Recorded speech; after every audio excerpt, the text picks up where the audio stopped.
En fait, si les deux parents ont souffert durant leur enfance d'énurésie, il y a 70 à 80% de chances que leur enfant souffre d'énurésie lui-même. Alors, le secret de l'énurésie se trouve dans une glande à la base du cerveau qui s'appelle l'hypophyse.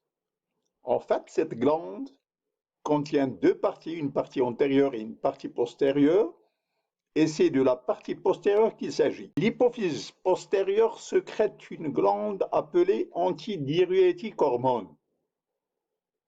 Chez l'enfant énurétique, cette hormone qui est sécrétée en abondance la nuit, et bien chez l'enfant énurétique, cette sécrétion a baissé. Un autre facteur est impliqué dans l'énurésie, c'est le facteur sommeil. Alors, si, comme on présente le tracé du sommeil, suivant un certain nombre de phases, ici, c'est l'étape où la personne est en éveil, et cela est suivi par l'étape 1, 2, 3 et 4. Alors, ces étapes sont interrompues par ce qu'on appelle le REM, Rapid Eye Movement. Cette phase où l'œil subit des mouvements rapides contraste avec un relâchement des muscles du corps. Alors, la phase profonde du sommeil correspond à la phase qui engendre l'énurésie. Tous les parents qui amènent leurs enfants en consultation vous diront que il est très difficile de réveiller l'enfant.